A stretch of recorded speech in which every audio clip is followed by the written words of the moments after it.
আজ থেকে 1 মাস আগে ব্রিগেড প্যারেড গ্রাউন্ডসে গীতা পাঠ অনুষ্ঠানে একজন নিরীহ যুবক সে পেটের দায়ে চিকেন প্যাটিস বিক্রি করছে বলে তাকে লাথি মারছে, ঘুষি মারছে, তাকে পেটানো হচ্ছে। পুলিশ তাদের বিরুদ্ধে ব্যবস্থা নিয়ে যখন কাস্টাডিতে নিয়েছে, পরবর্তীকালে সেই অভিযুক্তরা বেল পেয়ে বাইরে বেরিয়েছে, তাদেরকে সম্বর্ধিত করে বিজেপি বাহবা দিচ্ছে। এই হচ্ছে বিজেপি ধর্মের হিন্দুত্ব, বিজেপি পার্টির হিন্দুত্ব। 70টা আসন নিয়ে একটা রাজনৈতিক দল 2021-এ 70টা আসন পেয়েছিল, তারপর একজন চিকেন প্যাটিস বিক্রি করছে বলে তাকে মারছে। এই দল যদি ক্ষমতায় থাকতো তাহলে বাংলার কি অবস্থা করত?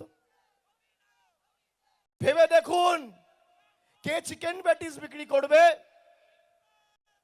কে চাউমিন বিক্রি করবে, কে এগরোল বিক্রি করবে, কে সিঙ্গাড়া বিক্রি করবে, কে কি দিয়ে ভাত খাবে, কে কি রঙের জামা পরবে, কে কার সাথে কথা বলবে, কে কাকে ভালোবাসবে, কার বাড়িতে কি থাকবে, নিদান দেবেন বিজেপির নেতারা দিল্লি থেকে।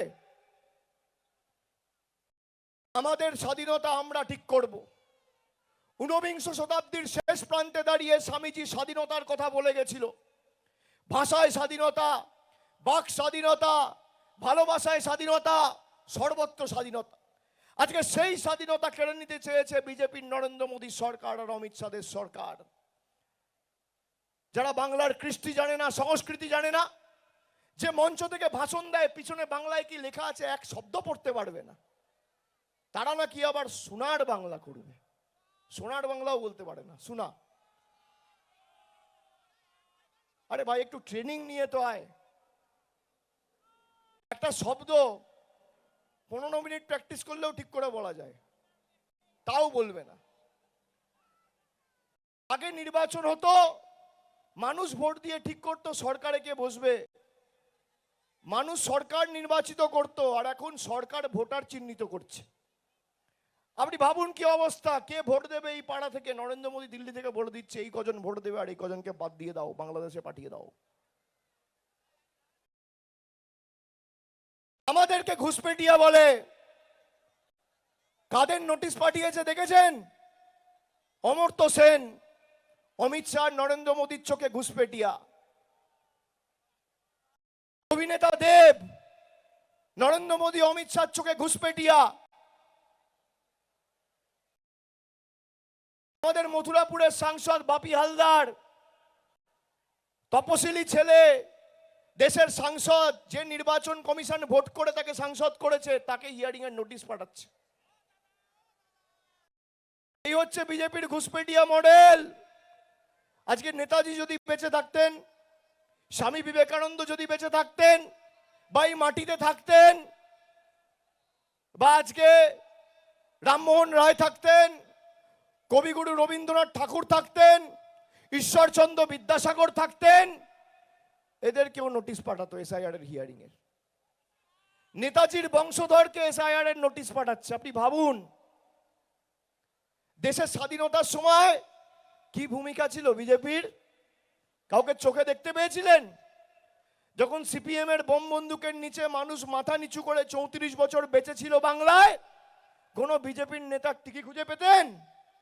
আজকে ডেলি প্যাসেঞ্জারি করে পরিযায়ী পাখির মতো, বসন্তের কোকিলের মতো আসছেন, আর তৃণমূল কংগ্রেসকে গালাগালি দেওয়া, মমতা বন্দ্যোপাধ্যায়ের বাব্যাপান্ত করা, আমাকে গালাগালি দেওয়া দিন, কোনো অসুবিধা নেই।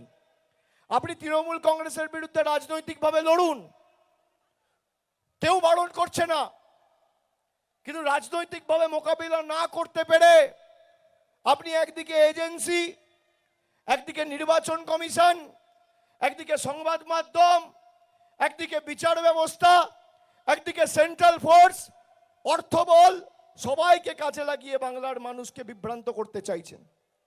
আজকে জয় তো বাংলার মানুষের হলো, নাই নাই ভয়, হবেই হবে জয়, খুলেই যাবে এই দ্বার। আমার আজকে মনে পড়ছে মোহিনী চৌধুরীর গাওয়া গান। প্রায় 92 জন মানুষ আত্মঘাতী হয়েছে এই 2 মাসে।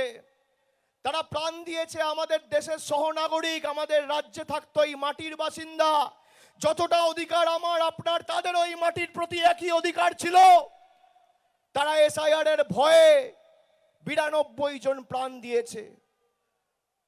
তাদের কথা বলতে গিয়ে আমার মনে পড়ে যাচ্ছে মোহিনী চৌধুরীর গাওয়া গান, মুক্তির মন্দির সোপানো তলে কত প্রাণ হলো বলিদান, লেখা আছে অশ্রু জলে। মনে পড়ে যাচ্ছে বিদ্রোহী কবি কাজী নজরুল ইসলামের কথা, কারার ওই লৌহ কপাট ভেঙে ফেল করলে লপাট, রক্ত জমাট শিকল পূজার পাষাণ বেদী। আর যারা বাংলার মানুষকে অত্যাচারিত করেছো, এই কাছারি ময়দানের মাটি থেকে আগামী দিন চ্যালেঞ্জ ছুড়ে দিয়ে যাচ্ছি, 250-র বেশি আসন পেয়ে তৃণমূল জিতবে আর 50-এর নিচে বিজেপিকে নামাবো। দায় দায়িত্ব যেমন আমরা যারা এখানে আছি আমাদের সকলের, দায় দায়িত্ব আপনাদের সকলেরও। আমি কবি সুকান্তর কথায় বলি, আদিম হিংস্র মানবিকতার আমি যদি কেউ হই, স্বজন হারানো শ্মশানে তোদের চিতা আমি তুলবই। যারা আমাদের শিক্ষা দিতে গেছো, যারা আমাদের টাইট করতে চেয়েছো, টাইট নিজেরা হবে। রবীন্দ্রনাথ ঠাকুর বলেছিল, হাউই কহিল মোর কি সাহস ভাই, তারকার গায়ে আমি দিয়ে আসি ছাই। কবি কহে তারকারও লাগে না কো কিছু, সে ছাই ফিরিয়ে আসে তোরই পিছু পিছু। আকাশের দিকে তাকিয়ে থুতু ছেটালে সেই থুতু নিজের গায়ে এসেই পড়ে। এদের এত অহংকার, এত দম্ভ, এত ঔদ্ধত্য। দুদিন আগে মালদা থেকে, গতকাল সিঙ্গুরের মাটি থেকে দেশের প্রধানমন্ত্রী বলছেন, বিজেপির স্লোগান বেঁধে দিয়েছেন। স্লোগান কি? তিনি বলছেন পাল্টানো দরকার, তাই নাকি চাই বিজেপি সরকার।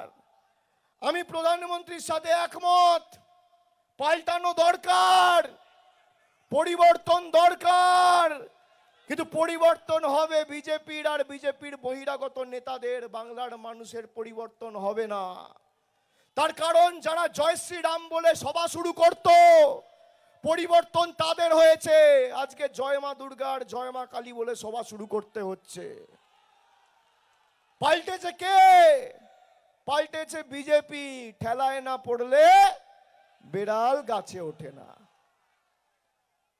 পরিবর্তন কার হয়েছে? বিজেপির নেতাদের। বিজেপির সর্বভারতীয় সভাপতি 2 বছর আগে কলকাতায় এসে বলছে জয় বাংলা। দেশের রাষ্ট্রপতি বাংলায় এসে বলছে জয় বাংলা। আগামী দিন পরিবর্তন হবে দেশের প্রধানমন্ত্রীর। কথা দিলাম, বাংলার মাটিতে এনে জয় বাংলা বলাবো। আমরা জয় হিন্দ বলবো, জয় বাংলাও বলবো। কেন আমাদের অধিকার নেই?